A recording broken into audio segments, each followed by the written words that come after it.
Hello, my good people. I'm happy that again we are here so that we can continue discussing about to do with personal finances, which is a great topic that we both need to have a conversation about it. And if you've been in our channel, you've been getting more knowledge about personal finances. So today we want to look at this financial stability and success and the way we can use our personal financial knowledge for us to be successful in our personal finances. As we know that many of us have invested years in education, acquiring the skill and knowledge to earn a living, yet rarely we have been adequate, prepared to handle the money we earn. It is not a matter of intelligence, but rather a lack of financial education that leaves many of us ignorant when it comes to managing our finances effectively. If you can have any discussion with any person randomly, you realize that many people or a larger percent of people are struggling how to manage their money. So we live in a society where consumerism and materialism are deeply ingrained in our mindset. So we are bombarded with advertisement and tempted with the notion that we need to constant upgrade ourselves or buy more and live beyond our means to find happiness and fulfillment, especially at this time whereby we have the Instagram and there is that power of social media whereby many people post things that are not really real, but because that pressure that we are living in, it makes us to be bombarded with a lot of things that tempt us with the notion that we need to constantly upgrade ourselves or even buy more, but with all these endless pursuit often leads to financial stress, debt, and lack of control over our own finances. And it's ironically that despite having access a higher education, even those with advanced degree in finances can struggle to put together, organize, or analyze, or even control a family budget. And that's why I took my time to write this book, especially when I came to United States, and I realized that there is a lot of things here that can bombard you into overstretching yourself to the extent that you go into debt that are going to affect your staying in peace, because a little amount that you can borrow, you can end up paying it for 25 years. And if not, you can even pay for 50 years. So that's why I came up with this book. My Pocket Friend Abroad is one of the greatest personal finance tool that you need to grab your copy from Amazon.com. It's only $12.99. So kindly go to Amazon, get it, or you can get it at Barnes and Noble at the same price, $12.99, or you can go to google.com and download a copy of it, which will only cost you $8.99. It's a great book. You can get it instantly when you buy it in Google if you want an ebook. Or another thing, you can go to all other major platforms and you can get the book. It's a great book, My Pocket Friend Abroad. And we have other books here also. Your Money in Touch of Tough Times is right here. You can get it in Giant or Amazon. You can get The Power to Get Things Done, and just let me tell you also, our book, The Power of Money Mindset, is also going to be out by February. So when you have all this knowledge, don't forget to grab this copy. This is a pocket-friendly book, My Pocket Friend Abroad, and it will give you knowledge about personal finances. And I'm telling you, you're not going to regret. So let us continue. So, taking a course or receiving proper training on personal finance should be considered an essential part of our education system. because without this knowledge, we are left to navigate the complex world of money management on our own, often making costly mistakes along the way. So that's why you realize someone at his 20s up to 35, they're still struggling. So they come now to understanding about issue to do with personal finance when they're 40, because the time has rushed. So remember that all that time has been wasted. So taking a course or receiving proper training on personal finances should be an added advantage. Even if you didn't get it in school, you can get the books that I've just said. You can grab the book, you can go to our website, and mostly if you can come to our webinar, you learn more, and you can listen to our video in our YouTube channel. You can subscribe here and you get more knowledge about personal finances. What I want to say is, all this, what matters is discipline. Financial discipline is a crucial skill that helps us allocate our resources wisely. When we prioritize our expenses and live within our means, it is about making informed decisions based on our income. So when you analyze your spending pattern and understanding the consequences of your financial choices, I want to tell you that without discipline, you will be risking falling into the trap of living paycheck to paycheck and accumulating debts and failing to build a stable financial future. So that's why it's good for you to subscribe in this channel so that you will continue getting more knowledge about what you should do. So to become financial discipline, it is an important to start with the basic. Everything in this world is being disciplined.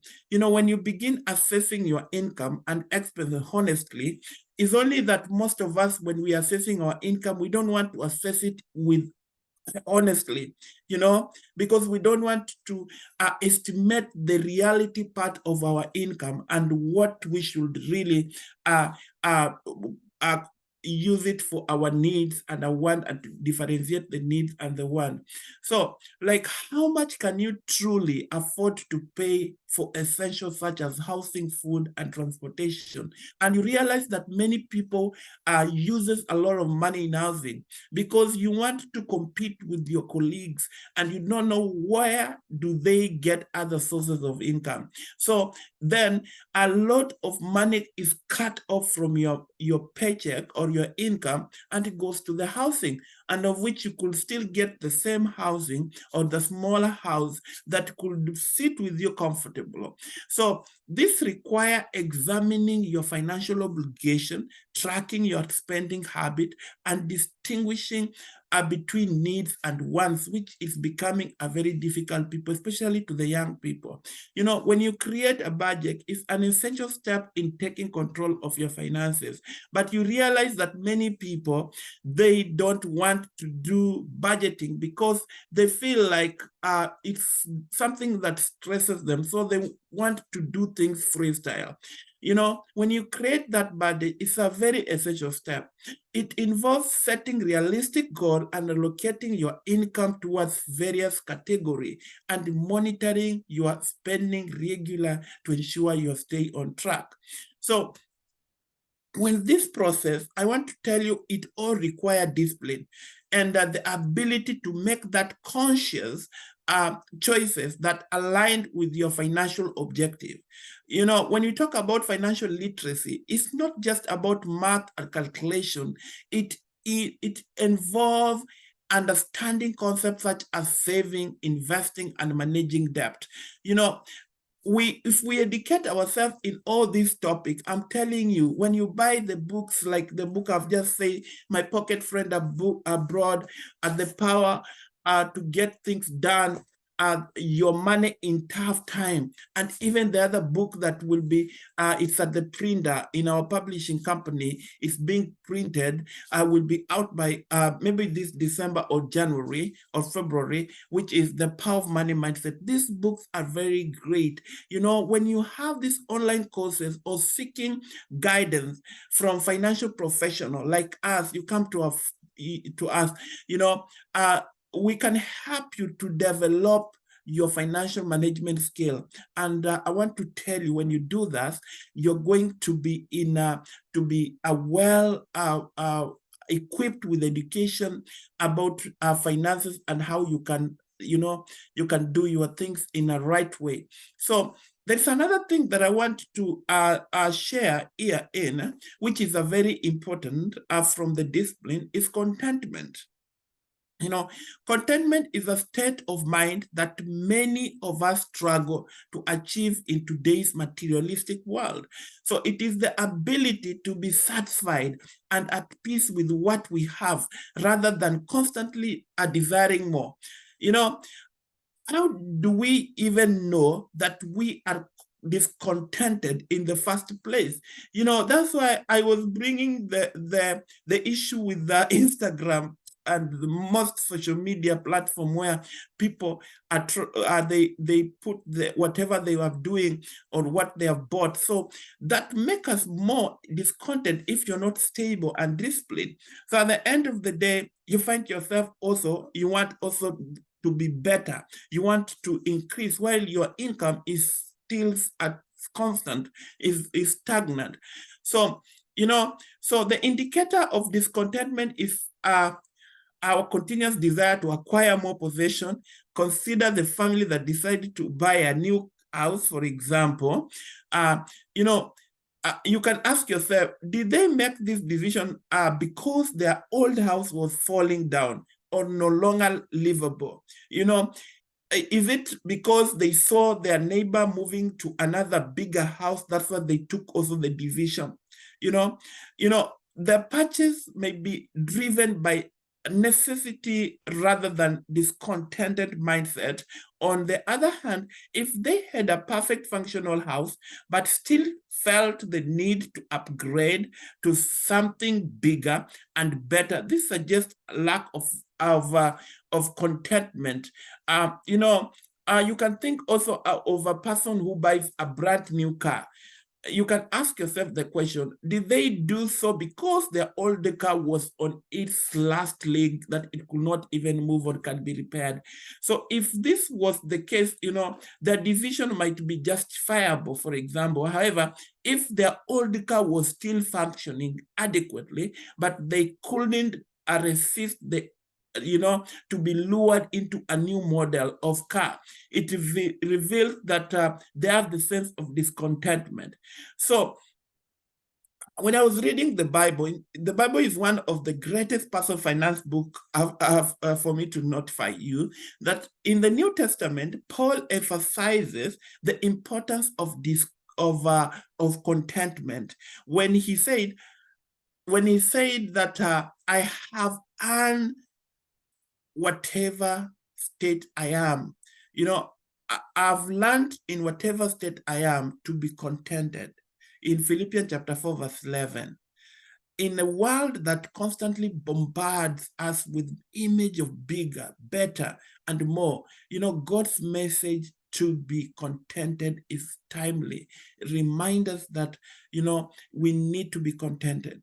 It prompts us to reflect on our action and motivation and to seek fulfillment in our relationship, expenses, and the simple joy of life. True contentment comes not from our possession, but from a state of peace and gratitude that transcend materialistic wealth.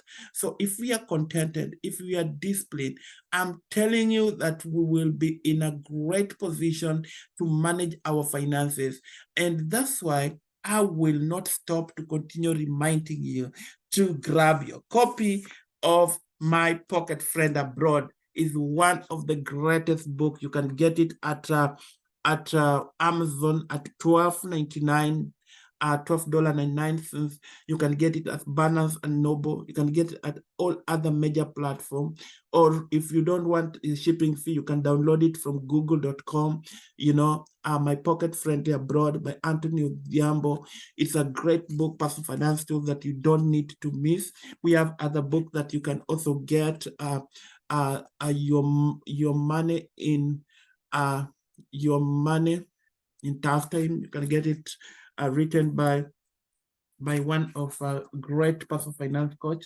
And also we have another book here, The Power to Get Things Done. And I've told you that our book will be out this December or January. It's at the printing department at our publisher. So you need also to pre-order the copy, The Power of Money Mindset. That's the greatest book. When we were writing it, I saw it has more knowledge about personal finance that you don't need to miss. And remember also to subscribe to our YouTube channel. When you do that, you will also be supporting us. And you can also share our content. You can share our channel to your friends so that they can get more knowledgeable about personal finances. And don't forget also to be coming to a webinar, a personal finance webinar. And also don't forget to buy the book that is already there, My Pocket Friend Abroad. It's the greatest personal finance book that you don't need to miss. I want to say thank you very much and God bless you. And remember to subscribe to our channel and God will bless you. Thank you very much.